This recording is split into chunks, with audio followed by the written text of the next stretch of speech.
Yes, it's Christmas time. Time of the year for all sorts of cheer.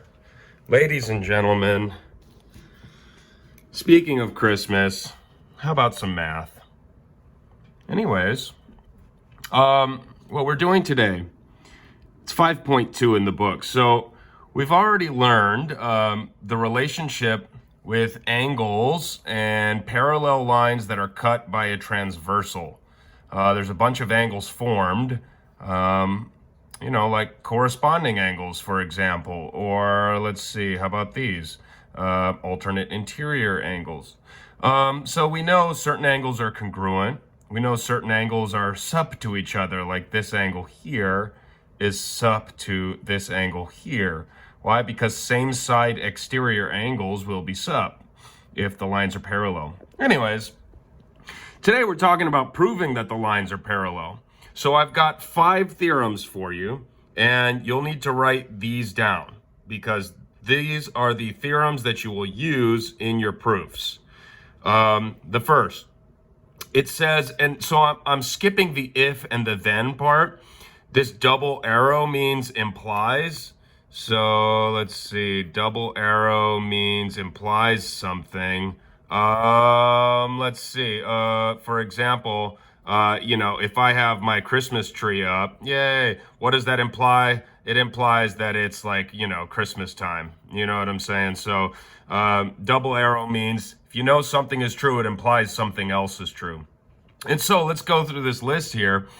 If alternate interior angles are congruent, then it forces the lines to be parallel. That implies the lines will be parallel. For example here, if we know angle 1 and angle 2, if we know they're congruent, then it forces these lines here to be parallel. Why? Because, well, these are alternate interior angles. And so if the angles are congruent, these lines must be parallel. And so that's true for alternate interior angles being congruent. It's also true for alternate exterior angles being congruent.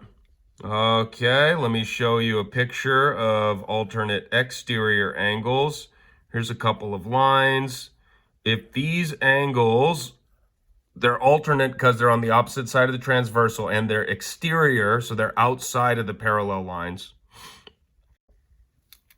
Yeah, so if the alternate exterior angles, if they're congruent, then these lines must be parallel. So the trick with this is just identifying which lines you're trying to say are parallel and which line is the transversal. From there, I'm hoping that everybody has had enough practice knowing how to spot alternate exterior angles and alternate interior angles. And so here, the third one, if corresponding angles are congruent. So these two angles here are corresponding angles because they're kind of in the same position. This one's on top of this parallel line. This one's on top of this parallel line. And so if those are congruent, it forces these lines here to be parallel. And then lastly, these next two, if the same side interior angles are supplementary to each other, then the lines must be parallel. So let me give you a picture of those. Here, cut by a transversal. These are same side interior angles. If they're supplementary to each other, that means if they add to 180, these lines must be parallel. It's the same for same side exterior angles. If these angles here, so that's number 5, if same side exterior angles are sup to each other, then the lines are parallel. So we've got these 5 theorems that you really need to write down somewhere in your notebook. So write these down.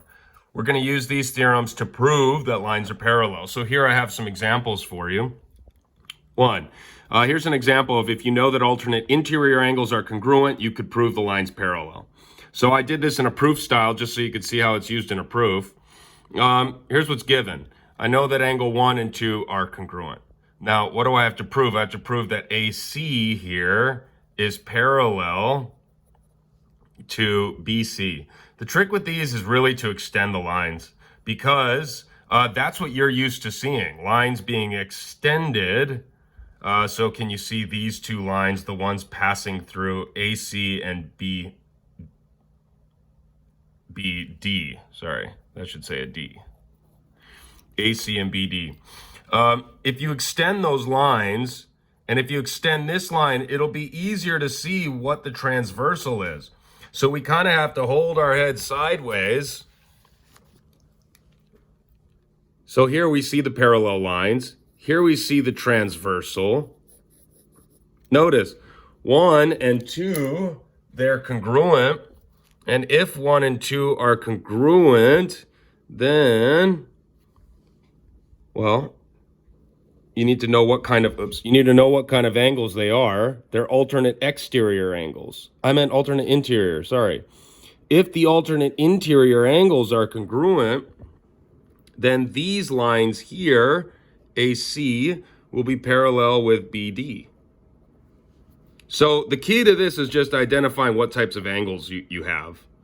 And so you have to turn your head sideways to see this. Alternate interior angles like form a Z with the lines that are parallel and the transversal. And so these two, they are alternate interior angles, which means that we can prove that the lines are parallel as long as these are congruent. It's given that they were congruent. So in a proof, you would say, here you go, they're congruent. It's given. Now you could prove that these lines are parallel. Oops, that should say BD, sorry. BD. Why? Here's why. Because if alternate interior angles are congruent, then the lines are parallel. And so this was the first theorem here. So these aren't difficult proofs. What's hard is identifying what types of angles you have. And to do that, you need to extend the lines to be able to see what's going on with these types of diagrams. Here's another example for you. So this is kind of like a wild looking diagram, right? But hopefully you could see the lines that at least look like they could be parallel. And so here, let's clear it up by seeing what we have to prove. So we have to prove that HC here is parallel to FG, okay? So you can kind of like focus in on one transversal. So if you look at this line here, this is a transversal. It's a line that's transversing these two lines. We don't know if they're parallel yet. We have to prove that. But we need to see that with what's given, what information can we get? So here's what's given. These two triangles here are congruent. ABC is congruent to DEF. Okay, DEF. Now, notice, since these theorems use information about angles, right? We need to say something about congruent angles using CPCTC, right? Because if the triangles are congruent, all their parts are congruent.